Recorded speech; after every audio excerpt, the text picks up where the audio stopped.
Hey, security peeps, we are back with another edition of Breaking LinkedIn with Breaking Into Cybersecurity in Hacker Valley Studio. I am Renee Small, cybersecurity super recruiter, helping awesome people get into opportunities and leaders hire awesome people. My co-host, Chris, say hi to everybody.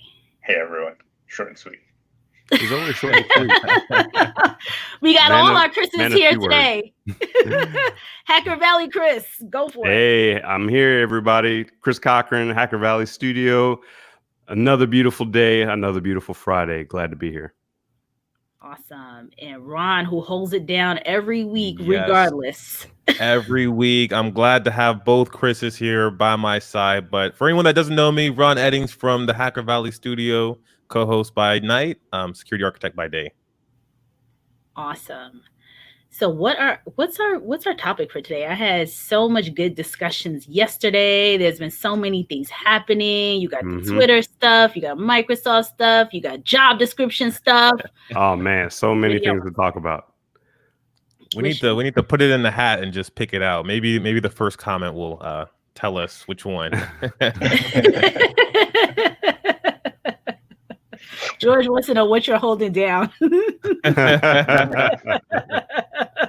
Holding down LinkedIn. We nearly broke it a few times, so that's what we're doing. Let's talk about the Twitter stuff real quick. Cool. Yes. What the power of God mode. Oh my gosh, what an incredible in the worst possible way situation for Twitter. So basically all the verified, just about all the verified, at least the powerful verified folks got hijacked, and they used it to do a Bitcoin scam. So what do you guys think about that? Like, so there was a lot of people talking about if they had that power, like they should have used it for something else, something more devious. And some people think that this was a ploy. This is just kind of like a distraction from what they were really trying to do. What do you guys think? I think it highlights the gap in controls that many people don't think about. Social engineering, insider threats, and the power of God mode. When I worked as a help desk individual, I would ensure that people had different accounts, that their regular account didn't have access to certain things, that their privileged account didn't have access to everything. They had to request privilege. And I think this just highlights one of those practices that might not have been in play because they're an internal tool that had the possibility to troubleshoot any verified account was used to spread spam. I'll just call it like that. I think it does pose a great question. Is this, something else? Because with that much power, that much reach, we saw that they made money. Like, sure, they made quite a bit of cash, but it wasn't really. I don't think that the risk was worth the reward in this situation. And also at the same time, we got to see there was some other vulnerabilities that came out through Microsoft. So it does serve as a good question. Like, was this covering up for something going on behind the scenes, like leveraging the fact that a CVE was reported and exploiting that? And maybe that's actually how they could have accomplished that type of takeover in the first place.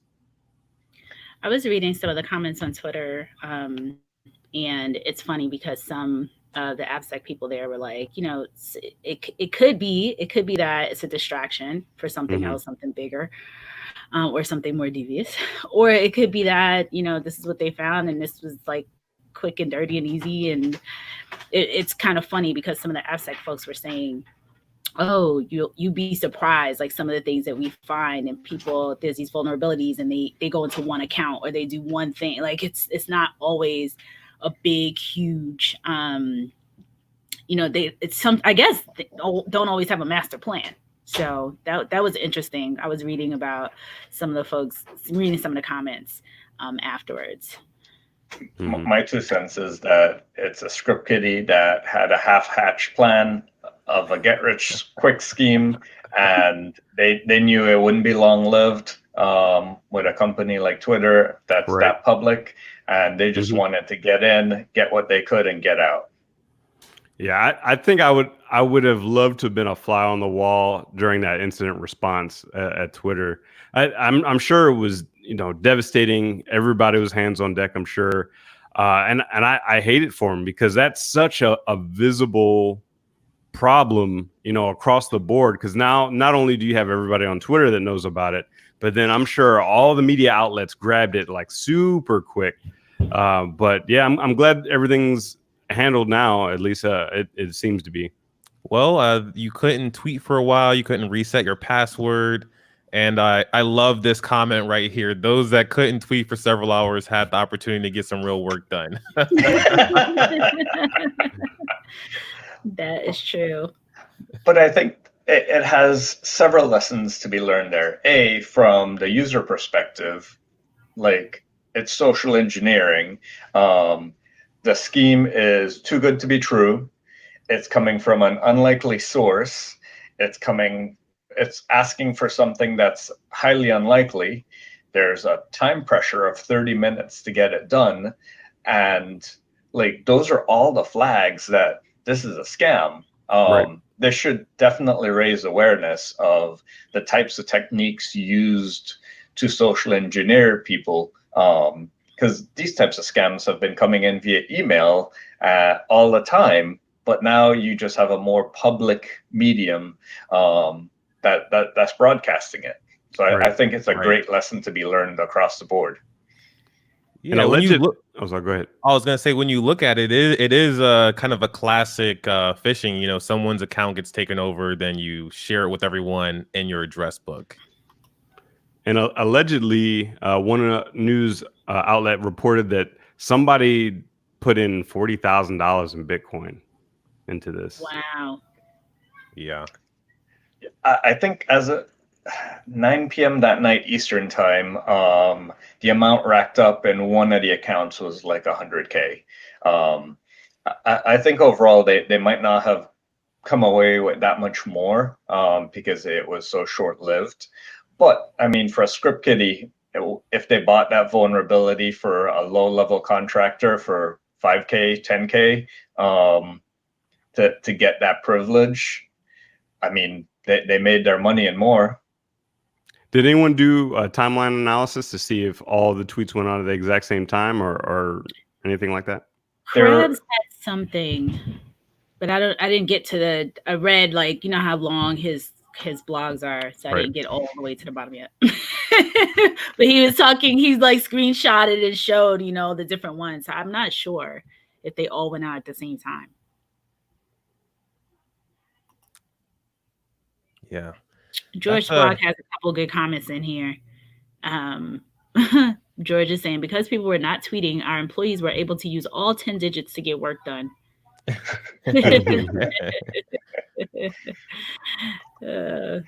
Yeah, it looks like they all went out around the same time, around 3 p.m. And it was identified within like a couple minutes. So it really was a mad dash. Yeah.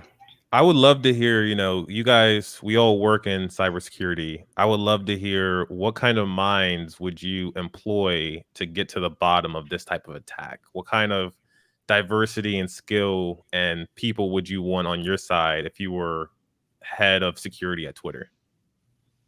Ooh, that's a really good question. To be honest, I would look at it. So obviously this is probably somebody outside of the Twitter organization, right? But you could also think of it as an insider threat issue. Like, let's say there was a possibility for someone on the inside, a disgruntled employee or something like that, to have access to this panel. And what is the worst possible thing they could possibly do? So then I would look at controls of being able to mitigate whatever that person could do from an internal perspective. Because if you can really look at it from what is worst case scenario from an access perspective, what then could someone external do? And then if you put those controls in place, then I think you'd be better off in the long run. But that's what I would look at. That's it. Go ahead, Chris. I would look at it from an identity management perspective, like which identities should be touching these types of controls, what level of access should they be getting, should they be requesting additional privileges, should there be controls around approving these additional privileges, and approach it like that.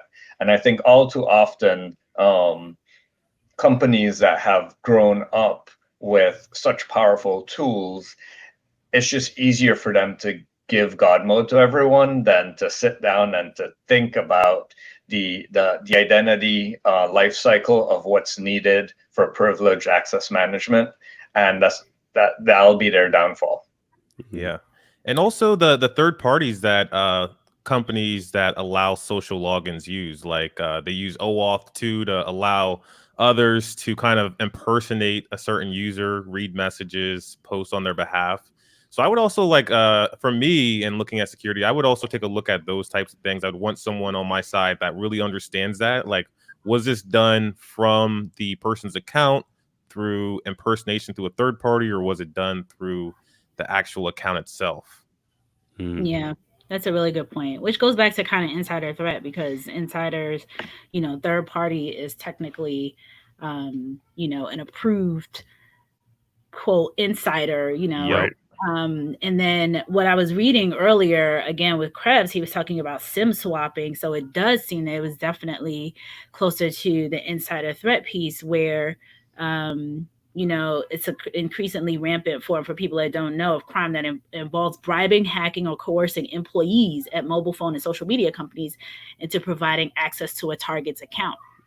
So that's what it's looking, well, from the indications that he saw, it was looking like it was an insider threat. And what's interesting is, when I used to be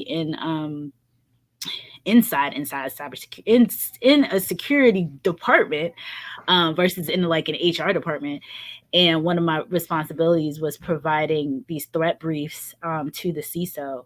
Almost every single one was something related to insider threat. It was either accidental or it was intentional, but almost always. And the third parties kind of was a part of that, because it's not truly, it's not an outside actor. It's someone who has access to your network, and somehow either they're breached or you are. So, and I would hope, the Twitter is the type of company that would have, one of the things that I remember doing a couple back then when I was in that space, was creating those run books. And like you said, that incident response team, to be able to get on it, because they were really, really responsive very quickly. Right. So that was really positive. Like, it wasn't days and weeks, like it was immediate. And like to all of your points earlier, I think to Chris Cochran's point, around it being so public. So they were, it's one thing to be behind the shadows doing this, but this was public for everybody to see. Everybody. There's some great comments coming in here. So let's see. Engineering leadership should require rear admin overrides to have confirmation or automated revert. Yeah, and that comes into that life cycle for privilege escalation, and how much time do you allow, from what machines do you allow, where do you allow certain privileges. And now with cloud access management and things like that, you can have very granular controls as to when, where, from what machine can an identity even do something, whereas in the past it was all within the network, so it was really basic. That stuff is hard too. I've worked with a lot of organizations that try to find someone that really understands identity, access and permissions in the cloud. It takes a AWS, Google Cloud, whatever cloud you're using, it takes an expert to really understand and get it right. Because I've seen also where they try to get it right, but then they're like, for this person, they need it right now, so I'm just going to give them access to this bucket and all of its permissions, and that typically burns you. Yeah, some good comments here. I don't know if Jupiter Black, if I showed it before, but probably the same attack that the Russians use. Yeah, I don't like jumping on those APT rumors. I stay clear as well. So he's talking about that. Can't get fake news anymore. Someone else said a lack of security awareness training. I don't know if that would be the case. Well, I think it goes back to your security. It does go back to your security awareness. Who's in line within your supply chain that has access to what tools? If you're using third parties, how aware are they of your security posture, your the types of threat actors that are going to attack you? How closely do you monitor the insider threat of a third party supplier? Because likely their help desk is contracted out.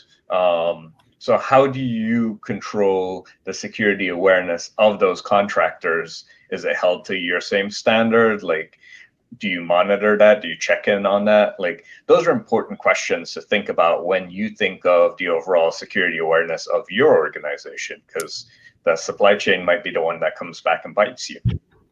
So I'm gonna play devil's advocate here, because I do believe security awareness is super important. But if somebody wants to get into your organization, they are going to get in one way or another. And so that's why you have to have defense in depth.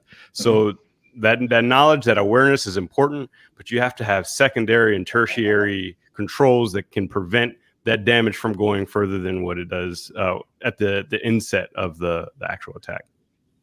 You know, one of my good friends, and you know her also, Chris, her name is Dee Dee Dayton. She talked about how when you use security, it should almost be like using a building. Like, you don't need to read. Well, it's important to know where all of the fire escapes are and how to securely and safely get out of a building or find shelter in a building. But you should also kind of be able to use security in the same way. There should be some awareness made, but it should be kind of a layered defense that takes as much responsibility off the user as possible. Tom says Twitter indicated it was done through employee accounts who had elevated privileges. I am.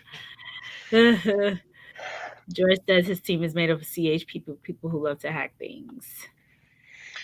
So I think on that front, like, okay, so an employee account with privileged account, I think this is where if a company truly has an insider threat program, like, what feeds do you need to detect this kind of activity? Was it a disgruntled employee? Was it someone with financial trouble? Was it someone with behavioral issues? Like, not to guess what happened, but like, that's an important part of an insider threat program, that even if companies had like hotlines and HR reports and all these things, they typically never connect the dots between all these different sources together and don't highlight when something like this is bubbling to the surface.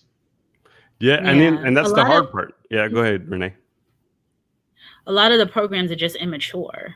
Like, their fits and starts, so they may not, and they might not have all the pieces to the puzzle put together. So just agreeing with Chris. Go ahead, Chris.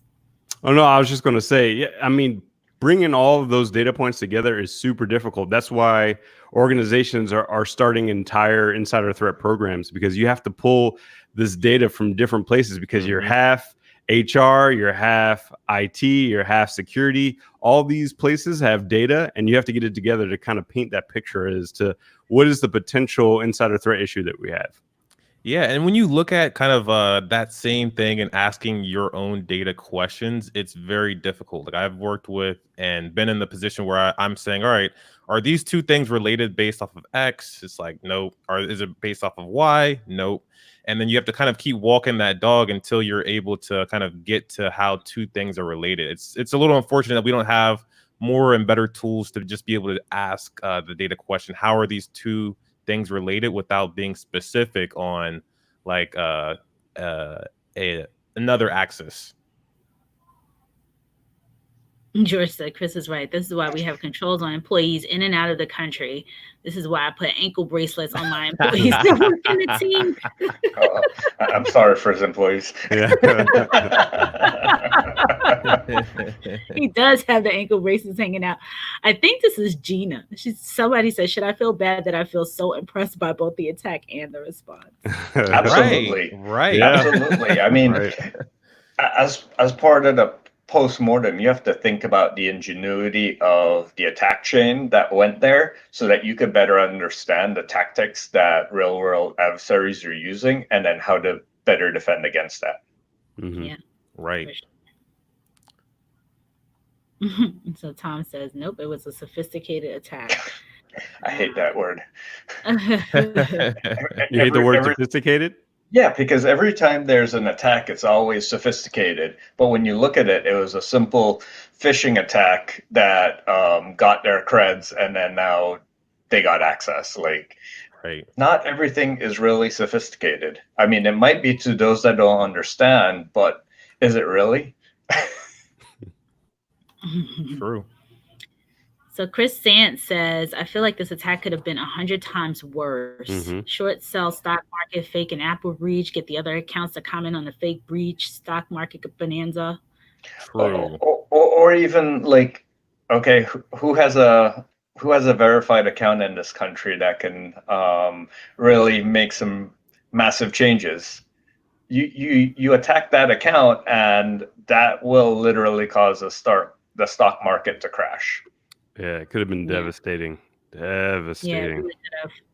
Because they hit some, I mean, they hit all of these really prominent people. I mean, Elon Musk, it was Jeff Bezos, Obama. it was all the presidents, Obama, Joe Biden. Did they get Trump? No. Does it count?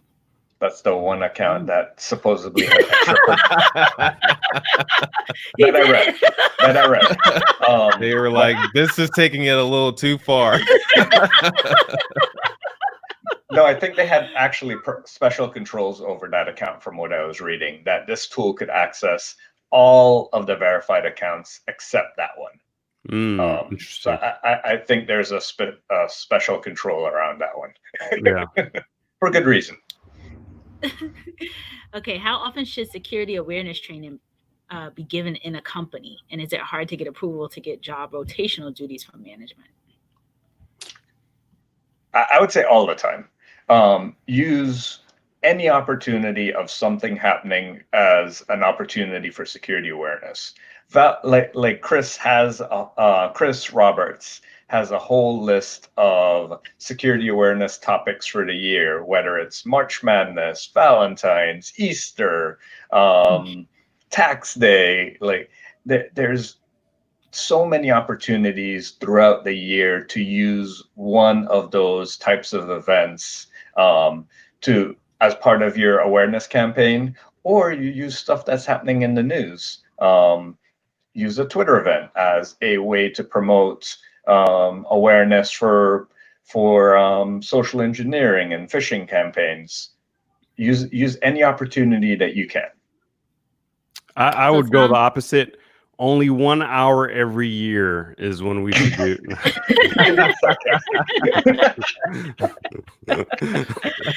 Just kidding. Tom Callahan says security awareness is important, but that doesn't stop this kind of attack. You have to break it down. If they did SIM swap and SMS was used for validation, then all the security awareness you can have is debunked. SMS is proven time and again to be a secure method of validation because of how rampant SIM swapping is. Right. And we all spoke about it earlier that we agree that security awareness is not the end all be all. And that having layered controls is important. And thinking of how adversaries use gaps in controls is important. So I think it's all part of a layered approach. Right. I love this comment right here. I think that's 100% true, but probably for good reason. Yeah. Chris said it's harder. Chris Sant said it's harder to get a Twitter verified account than an SSL cert. Wow. So Ben says, kind of agrees with Chris that Trump's account supposedly has a bunch of extra protections. Namdi, my buddy, this is a good question. What does this say on our reliance on social media for news? Ooh. When talk for the rest of the episode about this one. Oh, this is really interesting because when Chris and I we met the creator of the news feed for Facebook, and he was saying that he had no idea when creating it was actually going to turn into a news feed. It was like more of a news feed for your friends, but now these are places that actually consume news and content about what's going on in the world. Yeah. I mean, most people use their favorite social media site as their homepage. It's their hotspot for kicking off to the rest of the internet, and some of them don't venture past that, and that's the only place that they get their news, which is dangerous when you consider things like Cambridge Analytica and micro targeting of ads and things like that. Mm-hmm. Yeah. Or even like we had Alyssa Miller on the podcast, and we talked about deep fakes, and we're going to get to the point where these deep fakes are going to get more and more realistic. And so then you have, if you combine a deep fake with an account takeover like this, you can, oh my gosh, like the possibilities for destruction and mayhem are endless. Yeah, it's unreal. And the sad part, or the interesting part, is that the actual, I guess, real news, the news, the ABCs, the NBCs, the Fox News, all that stuff, get their information, get their news from social media too. So it goes both ways. Like, we get it from them, they get it from us. It's so intertwined. That's why you literally have to check so many different sources, because who is telling the truth? What is the real news? Is it Elon Musk? Is it Bill Gates? Or is it Renee Small? Right? The mastermind. Mastermind. Hey, it's been Renee the whole time. Every single account's been Renee. I know. I need to get Renee's verified, just because that is where I get my news. Yeah. I'm not on Twitter. Oh God! She is, but Danielle wants to know. Danielle says, "Would a tool like, what does she ask here? Know Before be helpful?" I don't know much about Know Before. Me. Yeah, I don't know if have you guys used it? No, I have not. But maybe it's it looks like it's for security awareness. Like, maybe this could help take some of the burden off for those that don't feel as though they have the time to build some of that content out. Mm-hmm. Speaking of security awareness content, like why is there security? I've seen some of their cartoonish, like very short clips of content, rather than making you sit through your 1 hour per year of awareness. They break it down into like 30-second, 1 minute chunks. Then there's another interesting company run by Chad Lauder. They take it to the opposite approach, and they make comedy skits out of security awareness topics. And I think anything that you can do to take it out of the mundane death by PowerPoint approach and make it aligned to your audience is success. I love the security awareness trainings where they make the kind of awareness topics really interesting. Like, sometimes, it's about very specifics of insider threat. Like, hey, did you know that Cochran was sharing information with Renee Small, and it resulted in this, which was a huge blow up in the media? It's like, oh, what? That's pretty interesting. But it can be a little mundane when it's very robotic and not interesting, or it doesn't relate to you. One of the best trainings I've seen was at a museum in the Bay, and I can't remember. It's for kids. There's like several levels, and there's different technology levels and things like that. So if you go down in the basement, that's where the robotics is, and there's even a cybersecurity section. And you walk to this van, and you're like, hey, do you want to take this challenge? And what it is you're basically a incident responder. and you go into this room and you have a computer and there's like I'm not going to give away the secrets, but there are different ways you can find the password. You figure out what happened. You figure out that someone got phished. You have to go through this exercise. And what was cool is it's for kids. And so now my eldest daughter, she's like, oh, okay, so this is kind of the stuff that you deal with. And it sticks out in your mind because you're actively doing something. You're not sitting there watching a TV screen for an hour. You're actually doing the stuff. You're figuring out, all right, what happened? What did this person do wrong and enable this attack? There's also a company that goes to B-side San Francisco that does an escape the room. That's like a security awareness training. It's pretty fun. It's like around 45 minutes. I think that's also a pretty nice way to learn more about how to protect yourself and your organization. Mm-hmm. There it is. Chris, on the security awareness story type adventure, choose your own adventure. When I was a contractor for one of the government agencies, they use a platform similar to that where they have you identify insider threat, they have you identify phishing, all of that as you being an investigator for the agency, and you have to find the clues and solve the problem. So yeah, that's definitely a great approach. There was a couple funny comments in here. Oh, I wanted to add that when the one company I heard of, I think financial services, I don't know which one, but they tied theirs to monetary bonuses. So not only was there security awareness training, but if you were able to prevent something, there was some bonuses tied to, preventing situations like this from happening, or when you see something, say something type of thing. So that was working well, and I can't remember which company it was. So if you click the link, you lose your bonus. It's not really a bonus if you don't have it, right? But yeah, I've seen several programs that encourage awareness through financial motivations. I mean, it's one of humans' motivating factors. So why not use it to drive awareness? And yeah, they did raffles at the end of the month for everyone that reported a possible phishing email that helped the company. So yeah, that's cool.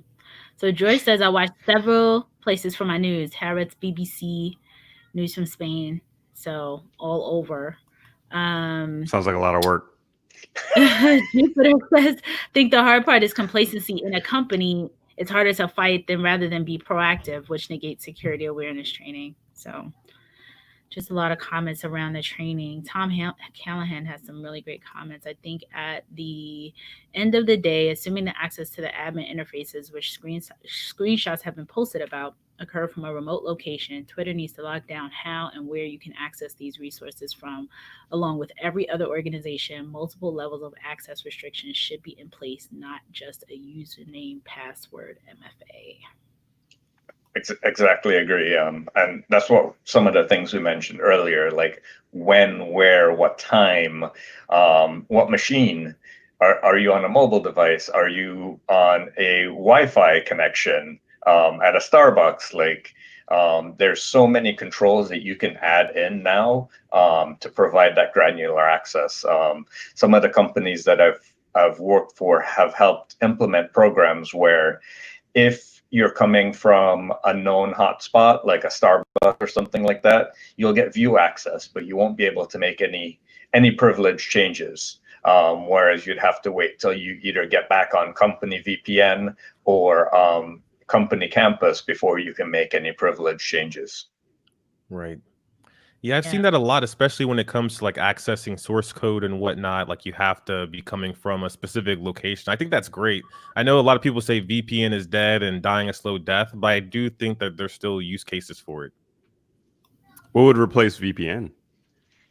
Using cloud web proxies. A lot of companies are setting up secure connections for their SaaS servers and you're doing micro tunnels to a web proxy versus having to backhaul all the traffic back to their corporate infrastructure and then send it back out to the internet. Sounds like you're just using someone else's VPN. You are. Just like cloud. It's like there is no cloud. It's just someone else's computer. You are. Go ahead, Chris. No, that's all I was going to say. George is hilarious. Have you ever wondered what's behind the curtain at Renee Small's house? Is access to a large corporation database. A large amount of Bitcoins. Renee.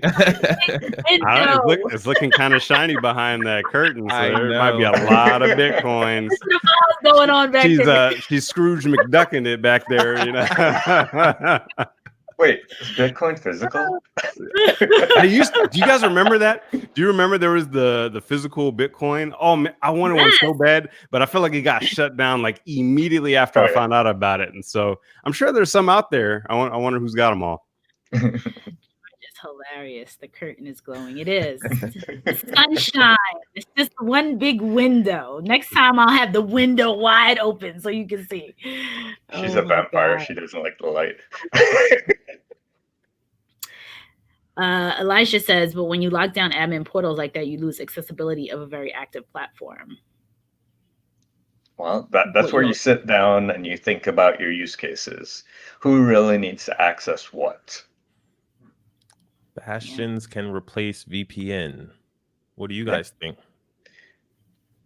Well, to provide some background for those that might not know what a Bastion host is, it's you're remoting into another machine that then provides you internal access. But you have to have those same controls on that Bastion host, even more so because you're allowing that host access to the internet.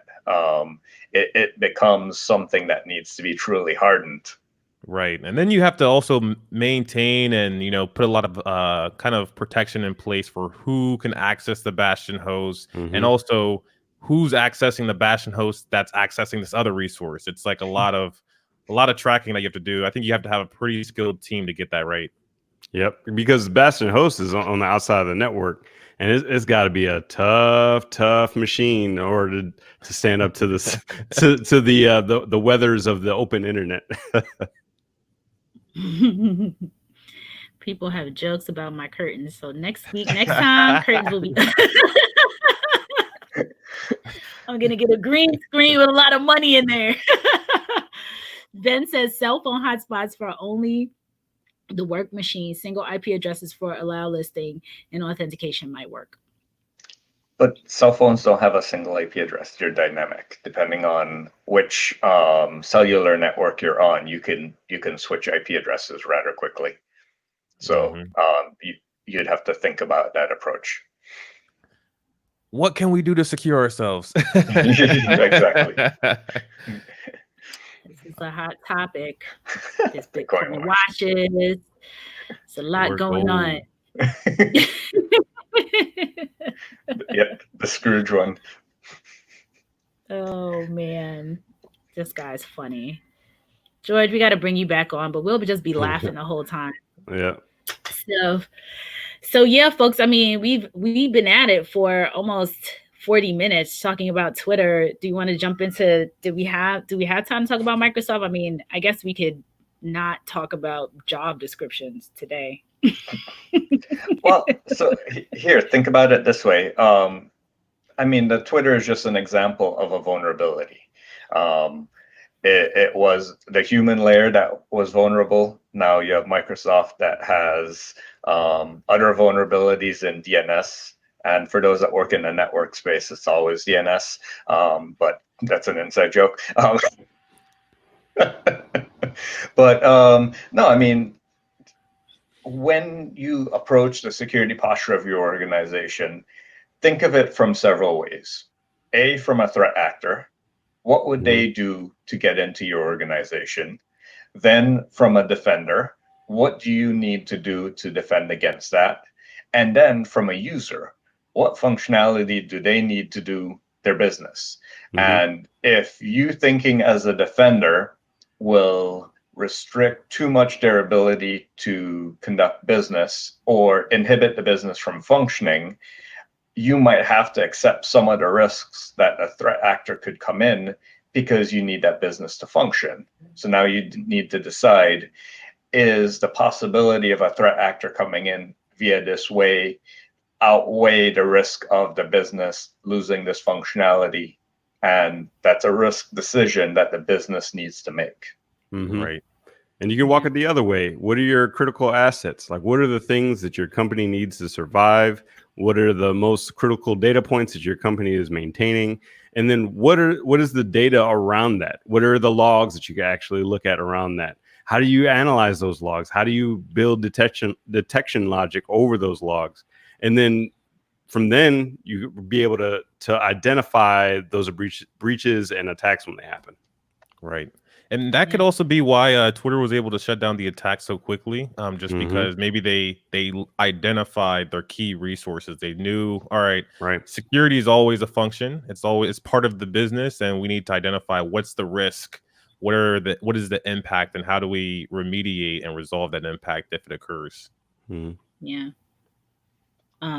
Elisha says Microsoft vulnerability in the sky is blue.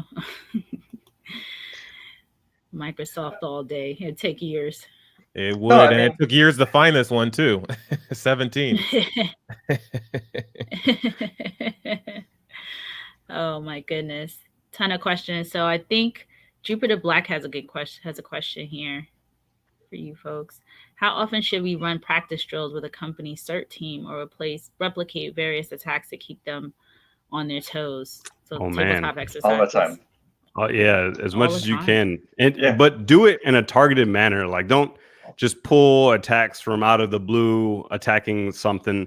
Really look at your risk registry. Like, what are the most prioritized risks that you have as a business, and build those tabletops and those purple team exercises around those. Think of your threat actors that are attacking your space. What would they do? And then emulate them as well, because that's one way to keep them on their toes.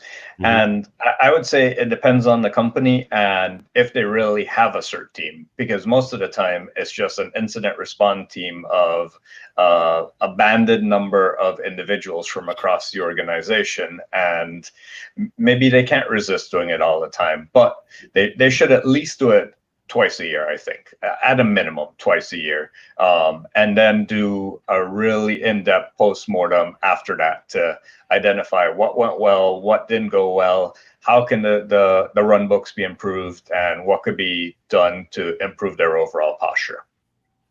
Yeah. Right. So who's doing these events from you all's experience? Is it a red team? Is it the defenders trying to break their own defenses? What's been you all's experience in the past? Purple team all day. Purple team's the best way. Purple team's the best way. If you left it up to the blue teamers, they'll never do it, because the blue teamers are so focused on their defenses and keeping operations running. They usually don't have the bandwidth or the motivation to go out and break their own stuff. But having some purple teamers that can help you with that thinking and working with the defenders, that's the best way. Question here: what does it do to your company image to be in the news? Well, depends how you approach it, right? Incidents will happen. How quickly did you respond? So the black eyes on Twitter that this happened, but mostly everyone is saying, well, it happened, but they responded to it really quickly. They communicated with their users what was happening. They were very public about it. They made people aware all the time what the status was, and they responded really quickly. I think if that happened to another major organization and they responded just as smoothly as Twitter did, they'd be getting glowing reviews for handling it that way. Now, if they didn't say anything and then responded 4 hours later that it was resolved, it would be even worse for them. Yeah, I agree with you. Someone says here, all publicity is good publicity, right? That's what they say. That is what they say. But Elijah makes a really good point about stakeholders need to be active in those risk choices so everyone is brought up to speed rather quickly in an incident. So yeah, agree with you, Elijah, for sure. And that's why part of your IR needs to have a cross-functional team from across the organization to help make those decisions. Yep. You need security, you need executives, you need your lawyers, you need HR, you need your social teams and your public relations teams, because oftentimes you're battling two different fronts. What's the public image of what's happening versus the technical issue that's what's happening, or the legal issue of what's happening. So you have to battle those two fronts at the same time. And in this case, like we all said, this was all public, like it's showing up. Whereas maybe in a bank or financial services company or some of these other companies, it's behind the scenes in the social media space where it's all literally unfolding live in front of everyone. Definitely need all those different parties involved, like immediately. Right.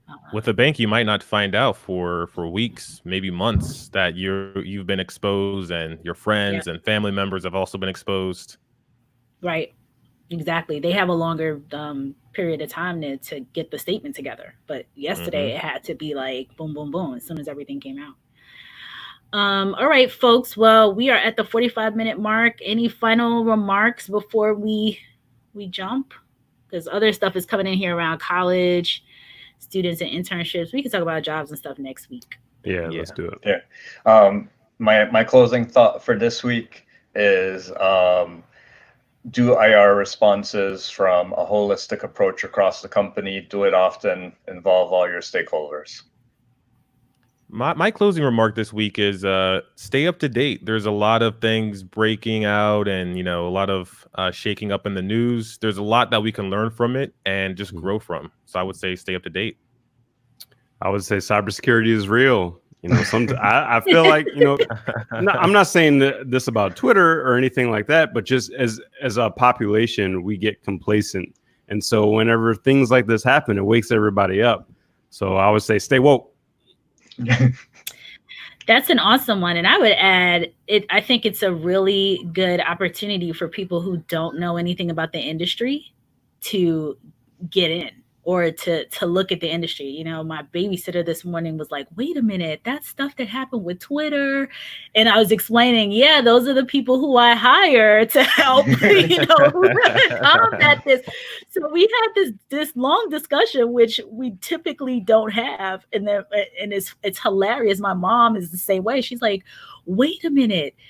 That's kind of who you like. Yeah, that this is what it is, So I think that this is a good opportunity when it hits a platform like Twitter with so many young people on. I mean, people across the zillions, millions and millions of people. It could really show like, hey, this is a job opportunity. Talk about getting people into the industry. Like, this is fascinating stuff. This is what you could be helping to combat, prevent, shore up, things like that. So that is my final comment. Break into the industry. Break into cybersecurity. Awareness and stay woke. Love stay it. woke, break into the industry. Okay, folks, this was fun. Great comments. Someone said they want to hear about cyber risk management next time. We could totally bring someone in. We had Lydia come in last week, or not on this combo, but talk about privacy. So it would be great to actually have her come on to talk about privacy in this space. But in any event, this was fun, everybody. Thank you so much for your comments and everything else as usual. Thank you, co-hosts. You guys are always a ton of fun and love the perspective here. So everybody, see you all next week. See you Episode next 16, week. 4 months in. It's crazy. All right, everybody. And my windows will be open. My windows open next week so y'all can see outside. The sun shining in. All right. right. Take care, everybody. All right. Take care. Take care, everyone. Bye.